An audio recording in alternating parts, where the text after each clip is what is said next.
Situasi di garis depan Ukraina menunjukkan Rusia bersiap melakukan serangan besar-besaran di beberapa arah. Dengan demikian, Kremlin bertaruh pada skenario penyelesaian perang dengan kekuatan militer, bukan melalui negosiasi damai. Laporan baru Institut Studi Perang Washington menyebutkan hal ini. Para analis mencatat bahwa pada musim panas, Federasi Rusia berniat melancarkan serangan besar-besaran di selatan Ukraina dan di Donbas. Para analis juga menyoroti upaya Kremlin menggagalkan jaminan keamanan Ukraina dari Amerika Serikat dan Sekutu Barat. Mereka juga menceritakan bagaimana pemutusan terminal Starlink memengaruhi kemampuan tempur Rusia dan apakah angkatan bersenjata Ukraina memanfaatkan situasi ini. Semua akan dibahas di episode ini. Saya Alexei Pecci. Mari bahas topik ini bersama, tapi sebelum mulai silakan subscribe channel ini, like, komentar, dan follow Telegram Pecci News. Linknya ada di deskripsi video ini. Jadi, mari kita mulai dengan pertanyaan tentang jaminan keamanan. Menurut Institut Studi Perang, Kremlin terus menolak jaminan keamanan yang dapat melindungi Ukraina dari kapitulasi diplomatik atau militer.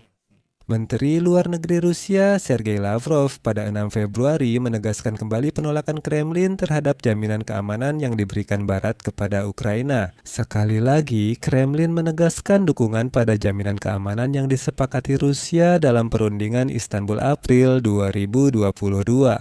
Perlu saya ingatkan bahwa rancangan Protokol Istanbul 2022 tidak memberikan dasar bagi jaminan keamanan yang berarti dan akan membuat Ukraina tidak berdaya menghadapi kemungkinan agresi Rusia yang berulang. Dalam Protokol Istanbul, Rusia sebagai agresor perang ini disebut akan menjadi negara penjamin netral untuk Ukraina.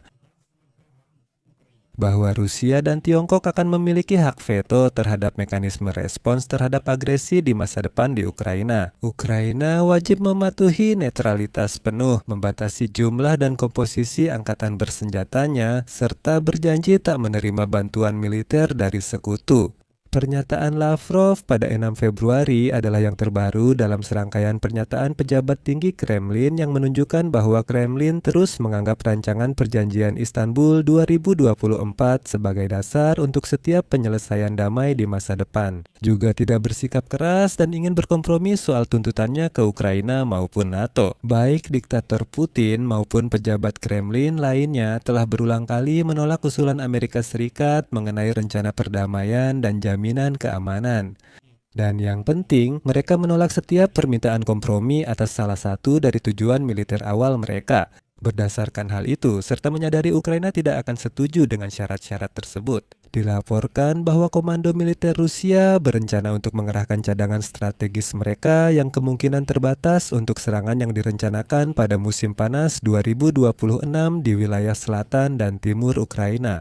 Namun, analis menilai militer Rusia kurang cadangan untuk cukup mempersiapkan diri menghadapi serangan seperti itu dan meraih tujuannya. Terkait hal ini, pengamat militer Ukraina Konstantin Mashovets pada 5 Februari lalu menilai bahwa pasukan Rusia telah mulai mempersiapkan diri untuk serangan yang diperkirakan akan terjadi pada musim panas 2026 yang menurut prediksi Mashovets kemungkinan besar akan dimulai pada akhir April 2026.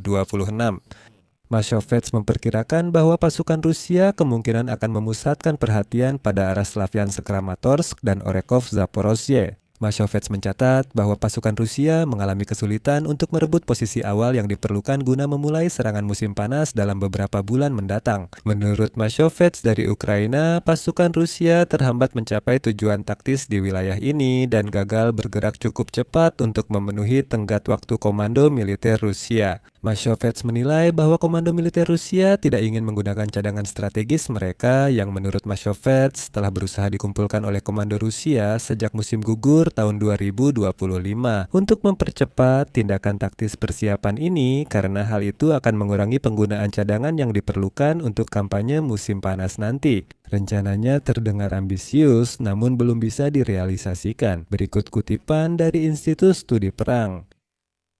Institut itu mencatat Rusia membentuk cadangan strategis dari rekrutan sejak Juli 2025 yang bisa memfasilitasi serangan seperti itu. Namun, mereka kesulitan mengganti kerugian di Ukraina dan harus mengerahkan cadangan operasional untuk mendukung pertempuran.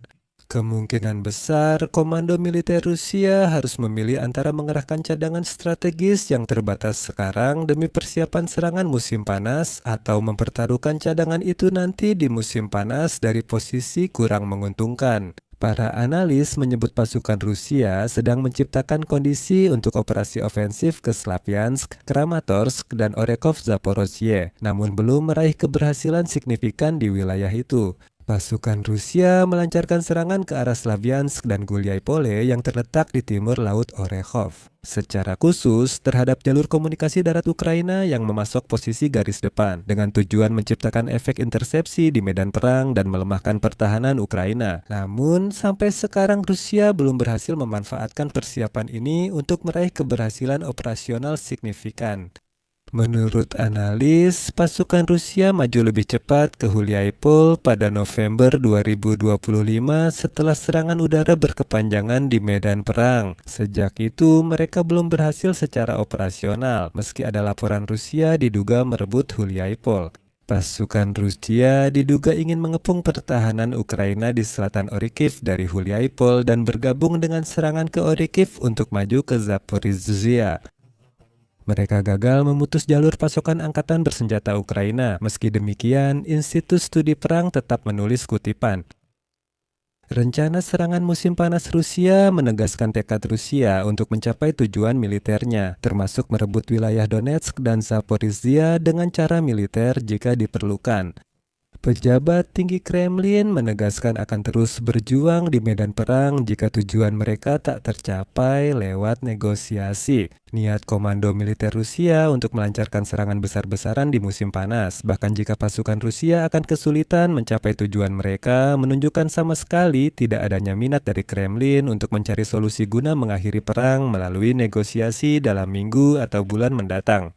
Ada satu hal penting lagi soal pemblokiran terminal Starlink. Para analis dari Institut Studi Perang meyakinkan bahwa pemblokiran terminal Starlink yang tidak terdaftar oleh perusahaan SPACX di wilayah Ukraina benar-benar menghambat operasi darat dan serangan taktis Rusia. Sumber di Staf Umum Ukraina melaporkan bahwa upaya SPACEX untuk memblokir terminal komunikasi satelit Starlink yang tidak terdaftar telah memaksa pasukan Rusia mengurangi jumlah serangan di garis depan dan untuk sementara menghentikan semuanya.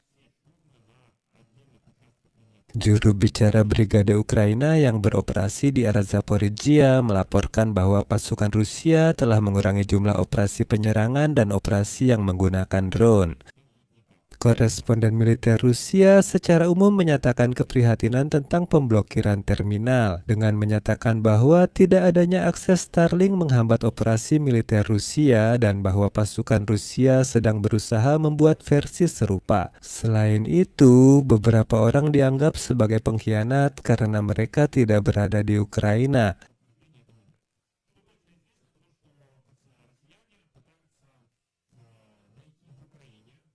Agar mereka demi sejumlah uang pergi dan mendaftarkan terminal Starlink di TSNAP dan mengakuinya sebagai milik Ukraina. Terminal itu akan dipakai Rusia di garis depan. Masalah ini masih perlu diselesaikan karena orang seperti itu masih bisa ditemukan.